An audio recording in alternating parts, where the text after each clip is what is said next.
अमेरिकेचे जे राष्ट्राध्यक्ष आहेत, डोनाल्ड ट्रम्प यांनी असं सांगितलं, की मोदींनी त्यांना आश्वस्त केलंय, की आता भारत रशियाकडून तेल खरेदी करणार नाहीये.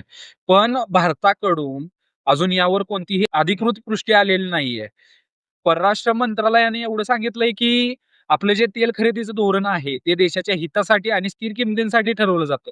कोणाच्या दबावाखाली ते ठरवलं जात नाहीये. आता यामागचा जर थोडा बॅकग्राऊंड आपण जाणून घेतला, तर गेल्या काही वर्षात भारताने रशियाकडून खूप मोठ्या प्रमाणात तेल आयात केलेलं आहे.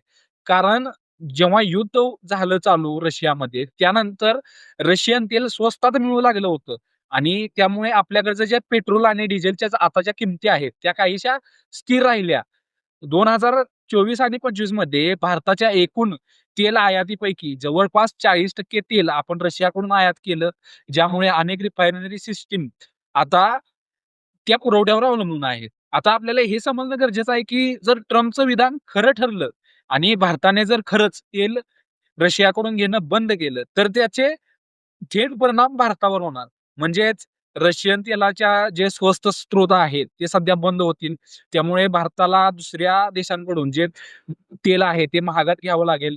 त्यामुळे देशांतर्गत ज्या पेट्रोल, डिझेलच्या किमती आहेत, त्या वाढू शकतात आणि दुसरं म्हणजे अमेरिकेचे संबंध आहेत, ते आणखी घट्ट होऊ शकतात. पण त्याच वेळी रशियाशी जे संबंध आहेत, ते कुठेतरी कमी होऊ शकतात. त्यांचा व्यापार कमी होऊ शकतो. आता सरकार म्हणतंय, की हे आपण दीर्घकाळासाठी जे तेलाचे स्रोत आहेत, ते विविध देशांकडून येण्याच्या दिशेने काम करतोय. म्हणजेच एकाच देशावर आपलं अवलंबून राहता येणार नाहीये. पण लगेच ते शक्य होणार आहे का? तर नाही. कारण करार, वाहतूक व्यवस्था आणि ज्या रिफायनरी ॲडजस्टमेंट आहेत, हे सगळं वेळ खाणारं काम आहे. आता आपल्याला हे लक्षात घेणं गरजेचं आहे, की भारताला आता 2 गोष्टी संतुलित ठेवणं गरजेचं आहे.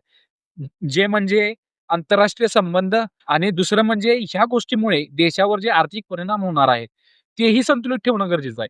म्हणजे सरळ सांगायचं तर ही गोष्ट फक्त राजकारणापुरती मर्यादित नाहीये, तर थेट आपल्या इंधन किमती, महागाई आणि अर्थव्यवस्थेशी जोडलेलं आहे. हे समजून घेणं तेवढंच महत्वाचं आहे. आता ह्या प्रकरणाकडे तुम्ही कसं पाहता ते कमेंटमध्ये नक्की कळवा.